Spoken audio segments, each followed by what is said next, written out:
再来关注红海局势。也门胡塞武装近日再向红海商船发射导弹，美国及其11个盟国对其警告称，若再发动类似袭击，后果自负。事态持续恶化，令人担忧。当地时间3号，联合国安理会就红海局势举行紧急会议，这也是安理会首次就该问题举行公开会。中方在会上就呼吁有关方面停止袭扰民用船只的行为，尊重并保障各国在红海水域的航行自由。联合国助理秘书长基亚利在紧急公开会上警告说，红海局势升级可能在政治、安全、经济和人道主义方面带来一系列负面影响。中国常驻联合国副代表耿爽在会上发言表示，中方对一段时间以来在红海水域多次发生袭击和扣押商船事件表示关切，呼吁有关方面停止袭扰民用船只的行为，尊重并保障各国在红海水域的航行自由。耿爽指出，当前红海的紧张局势是加沙冲突外溢影响的表现之一。尽早在加沙实现停火止战，缓解当地人道危机，有助于防止红海局势进一步升级，防止中东其他地区也被拖入冲突与战乱之中。中方愿同各方一道，继续为推动红海紧张局势降温、也门问题政治解决、加沙实现停火止战、中东地区长治久安做出不懈努力。就在同一天，也门胡塞武装发布声明称，袭击了一艘前往以色列港口的集装箱货船，该货船属于法国达菲海运集团。胡塞武装发言人叶海亚·萨雷亚在声明中说，胡塞武装的海上力量多次对法国达菲海运集团旗下的塔格号集装箱货轮发出严厉警告。在塔格号无视警告后，该组织向其发射了数枚导弹。声明还再次向美国发出警告，敦促其不要插手该地区事务。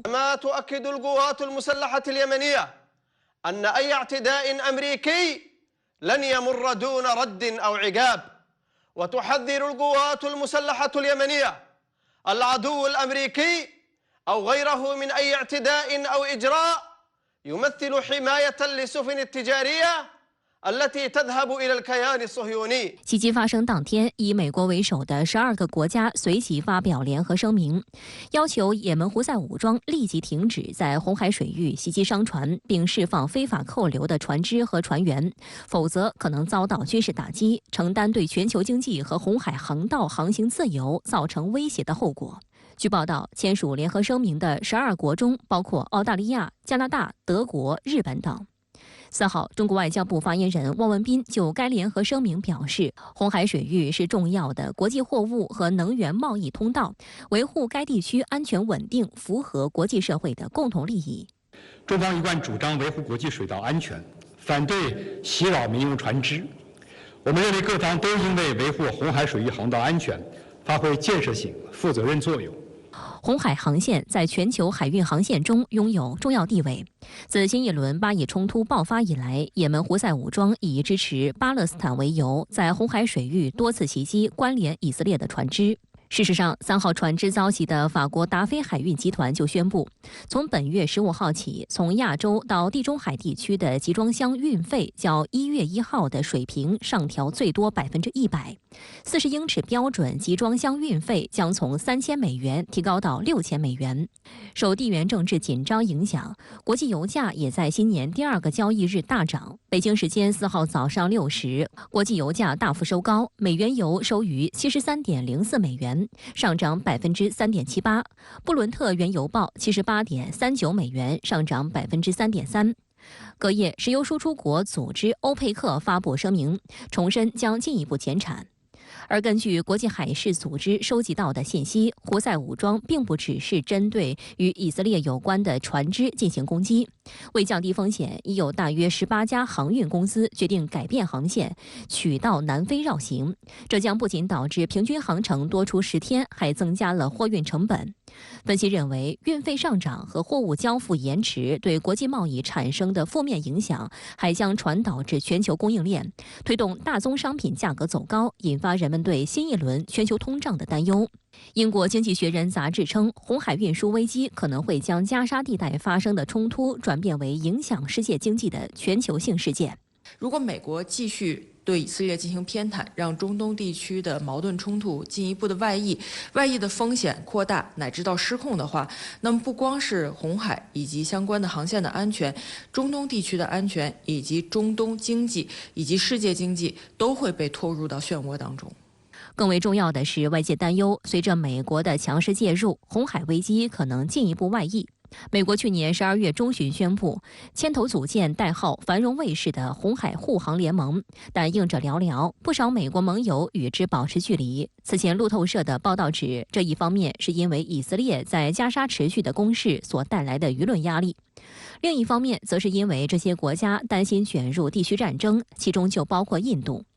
据印度军方一位高级官员称，由于担心与美国结盟会使自己更多地成为攻击目标，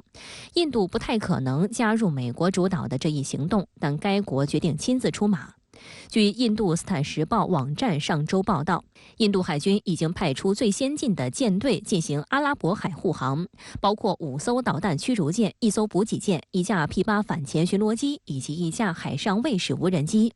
其中5艘导弹驱逐舰分别部署在红海出口、也门索科特拉岛附近、阿拉伯海西部、中部和北部3个方向。观察认为，目前印度海军拥有6艘印度版宙斯盾战舰，但维沙卡帕特南级的3号舰因帕尔号去年12月26号刚服役，还未形成战斗力。因此可以说，此次印度海军为了护航，先进驱逐舰力量几乎可谓倾巢出动。这背后反映了印度海军意在彰显其在印度洋的实力和地位。一方面呢，红海地区现在的商船受阻，让印度受到很大的经济上的损失。因为这条航线主要是欧洲通往亚洲的，通往亚洲实际上印度是一个重要的目的地。但是另外一方面，印度又不愿意跟美国站在一起，跟美国站在一起，有可能就被国内的老百姓或者说国际社会认为你是支持以色列的。1月4日，国家主席习近平就伊朗发生严重恐怖袭击事件向伊朗总统莱西致慰问电。习近平表示，今夕贵国科尔曼省发生严重恐怖袭击事件，造成重大人员伤亡。我谨代表中国政府和中国人民向遇难者表示深切哀悼，向伤者和遇难者家属致以诚挚慰问。习近平强调，中方反对一切形式的恐怖主义，强烈谴责恐怖袭击行为，坚定支持伊朗维护国家安全稳定的努力。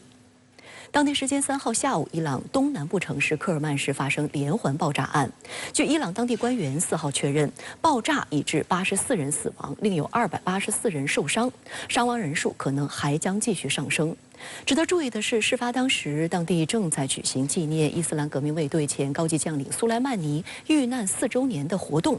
敏感时刻、敏感地点，幕后操纵黑手最有可能是谁？此事将给本就复杂的中东局势带来哪些影响？来看看报道。伊朗最高领袖哈梅内伊当天表示，伊朗民族的邪恶敌人又一次制造了灾难，但敌人将面临严厉的回应。除了科尔曼市，3号当天，包括首都德黑兰等多个城市都在举行纪念苏莱曼尼的集会活动。在德黑兰的活动现场，民众情绪激动，高喊“打倒美国，打倒以色列”的口号。伊朗总统莱西发表讲话称，敌人不仅针对苏莱曼尼，还针对那些去纪念苏莱曼尼的民众。在科尔曼市犯下恐怖罪行的肇事者将付出惨痛代价。他警告以色列，伊朗将在适当时机予以报复。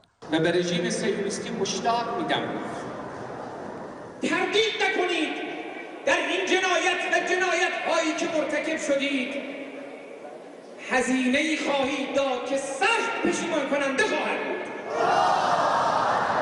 生前担任伊朗伊斯兰革命卫队海外行动分支圣城旅指挥官的苏莱曼尼，曾在伊拉克、叙利亚反美武装运动及周边冲突中扮演重要角色，一直是美国和以色列的眼中钉、肉中刺。哈梅内伊誓言进行严厉报复，引发全球对于美伊紧张局势的担忧。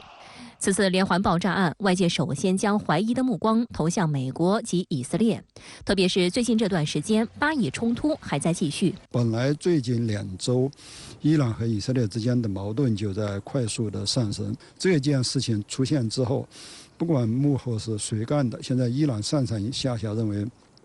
以色列是脱不了干系的，所以未来一段时期，以色列和伊朗的关系进一步紧张是确定无疑的事情。联合国秘书长发言人表示，秘书长古特雷斯强烈谴责发生在科尔曼的袭击事件。对于伊朗境内连续发生2次大规模恐怖袭击事件，您如何看？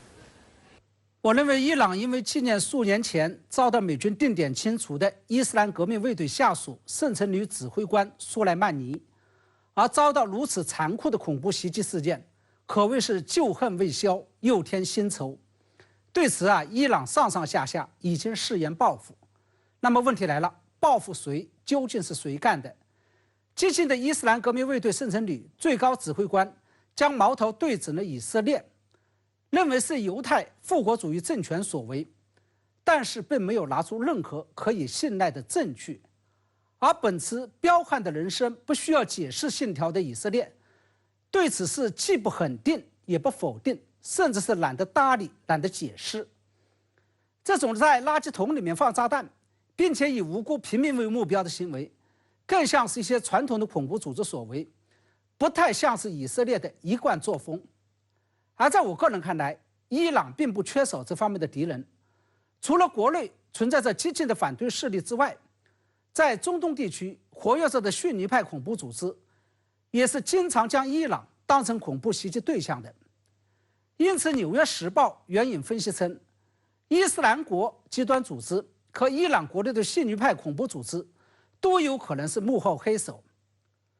那么，假如真的如此，那这件事情就有些尴尬了。尴尬的地方不仅仅在于，以前屡屡发生在以色列与西方国家的恐怖袭击事件，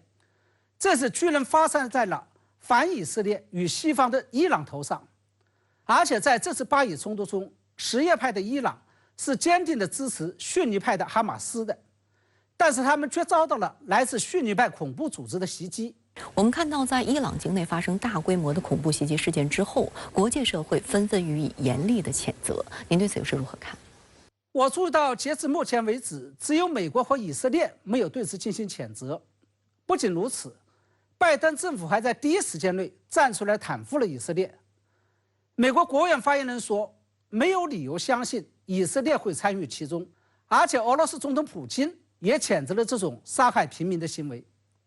当然，更为让我感到意外的是，哈马斯组织、黎巴嫩真主党以及也门胡塞武装也在第一时间内发出了措辞强硬的谴责声明。哈马斯说，针对伊朗平民的行为是弱弱的袭击。黎巴嫩真主党向爆炸中丧生的人表示哀悼。胡塞武装说，这是明显的犯罪行为。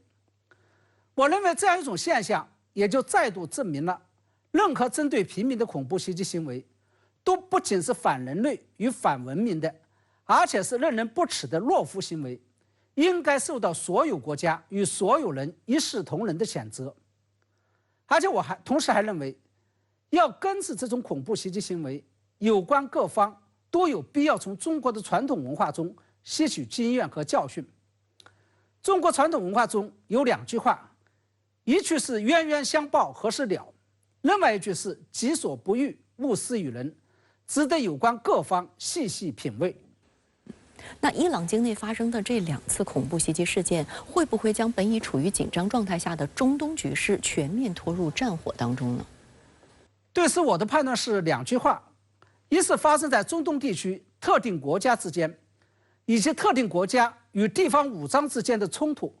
肯定会进一步走向激化；二是局势虽然会进一步走向激化，但是不会将整个中东全面拖入到战火当中。这背后的原因就在于，一方面是因为当前敢于站出来跟以色列和美国叫板的，只有伊朗等极个别国家以及一些武装组织。在前面5次中东战争中屡战屡败的阿拉伯国家，不仅在袖手旁观，而且相当多的阿拉伯国家还跟美国维持了相当不错的关系，甚至都有美国军队在驻扎。另外一方面，这是因为在哈马斯组织遭到以色列大规模的清剿的时候，不仅伊朗小心翼翼地保持了克制，极力避免跟以色列，尤其是美国发生直接的军事冲突，而且伊朗支持的黎巴嫩真主党等武装力量也没有意愿和能力摆出要跟美国和以色列全面开战的姿态。那么我之所以说在大战不会发生的情况下，中东地区特定国家之间以及特定国家与地方武装之间的冲突会进一步走向激化，这背后的原因就在于，由于以色列已经认定伊朗及其支持的黎巴嫩真主党和也门胡塞武装就是支持哈马斯的幕后黑手，因此根据犹太人以牙还牙、以眼还眼的民族性格，以及他们所信奉的实力决定论，接下来在收拾完哈马斯组织之后，他们一定会将矛头对准黎巴嫩真主党以及背后的伊朗。只不过以色列跟黎巴嫩真主党还有伊朗之间的冲突不会走向真正的战争，而是会以背后下黑手，也就是以超限战的方式来进行，而且持续时间将会相当的漫长。